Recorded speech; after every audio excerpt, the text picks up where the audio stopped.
Motown fans, turn this up. This guest is a sax player who performed as part of the Funk Brothers, who supported hitmakers like the Temptations, the Four Tops, Mary Wells, Brian Asselin. How are you today? You formed a supergroup that we're actually going to talk about, and you put together the Commotions, and that was what, 10 years ago? 10 years ago. We're celebrating our 10th year anniversary this year. To celebrate, why not put out your third album? That's exactly it. What better way to do that, eh? Yeah, and so you're having your album release party of Volume 3, and quite the album. I've just been listening to it. You've really collaborated with a lot of people on this one, but I really want to go back to your first album because you did more of that on your own. Like not playing it, but putting it together, right? I did, yeah. Like you mentioned before, I was lucky enough to perform with the Funk Brothers. I mean, I was just so inspired to be on the road with all those musicians. So I came back and I started writing music more or less in that style, just paying tribute. And I wrote enough for a record, and I had some really great co-writers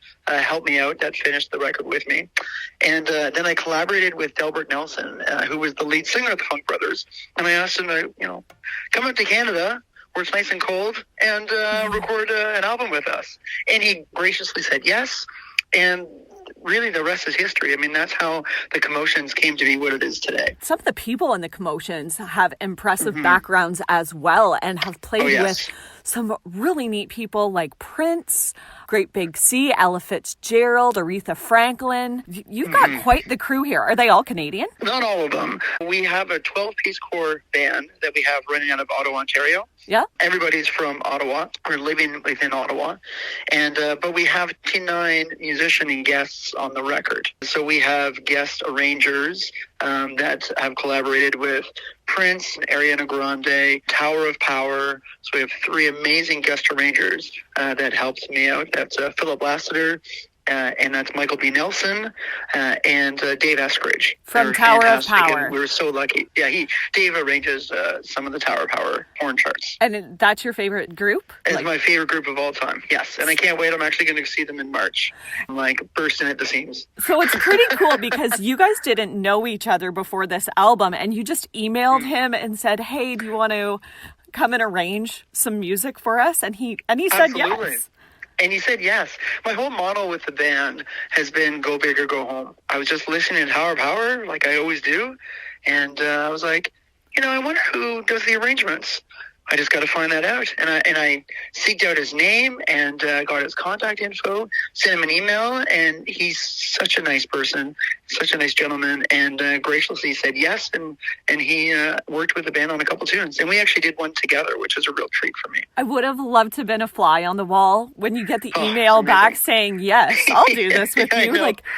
Can't imagine the feeling of something that you love so much and being able to collaborate with someone who helps produce that sound that is your favorite of all time. Yeah, I was literally jumping for joy. Oh, that's so cool. Yeah. So I see you guys have your album release party. It's coming up this Saturday in Ottawa. How's that going to go over? You know what? We're overwhelmed by the support from Ottawa. We have over 500 tickets sold for the event already. Wow. We've had to open up more seating. So now we've opened up the balcony. So we have more seats available if people are still interested in coming. But it's going to be an amazing night. We have the Lionels opening up for us, and they're a fantastic, one of my favorite bands located here in Ottawa. We have a special guest, Matt Chaffee, that's going to be singing one tune with the band. We wrote a tune together for the record, and it's just going to be amazing. It's going to be so much fun. We've played the Bronson Centre once before for the Ottawa Music Awards, and as soon as I walked foot on stage, I thought, well, I have to have the album release here, and we're able to make it work, and we're just so excited and thrilled to be there. So are you going to be playing the album in its entirety there? We will be playing every track off that record, plus some selections from our first 2 records, and a couple surprises. Okay. Yeah. So, I just want to go back a little bit because there are 12 members in this band. You're director and tenor sax, but there's a lot of people in there. And how did you come about to get all these awesome musicians together? That's such a great question. I'm so lucky. We have so much talent here in Ottawa. So I just, when I was putting the band together for the first record, I just decided to just put everybody, like all my friends, in the same band. And I'm so lucky to just be involved in such a really great network of musicians that inspire me every single day. That's what I did. And so when we went 2 and 3, I just did the same thing. The musicians have changed over the years, but we've always had a 12-piece. And I've been lucky to work with some amazing people.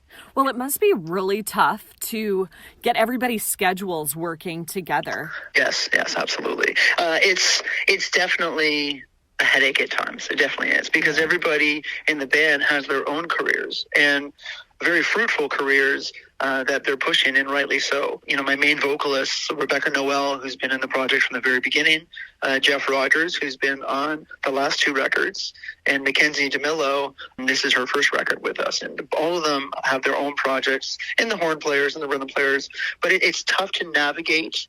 So usually, if I want a rehearsal or a gig, I'm emailing the band, just getting that communication started at least a month or 2 in advance. Oh, wow. Yeah. So it just means I got to be super organized. And so are you planning on touring a bit and playing in and around the country, or going to the States at all and doing some shows coming up at all? Like, that would be a lot of organizing, probably 2 months to organize that. It would be. Oh, yes. It would be months of work, but it would be so worth it. Oh, yeah. We've been lucky to have been able to participate in many festivals across Ontario. So we're hoping that with this new record, we're going to get some performance spots across Ontario at major festivals. And I would love to bring the band outside of Ontario, Western Canada or Eastern Canada. And hopefully that day will come soon. We're just really trying to, with this record, raise the band awareness. And that, just to try to get on the radar, try to get an invitation to that table. And we're hoping with this record we're able to do that. It'd be a dream to play the States as well, and we're hoping that's going to be in our future. The album dropped in October, and the last song we finally got on Friday, Love in the Fast Lane, and that's a really cool song. Dave Eskridge helped you with that one, didn't he? Yes, he did, yeah. Okay. Yeah, really good song. I was just listening to it, and yeah, it's a pretty cool album, and I want to wish you all the best with your album release party coming up this weekend, and for taking the time with me. If you have shows that are coming up, we'd love to hear about them. We'll keep posted to your webpage. There's a spot there where you can see any tour dates coming up. So best of luck with everything, and this album's awesome. So congratulations. Thank you so much.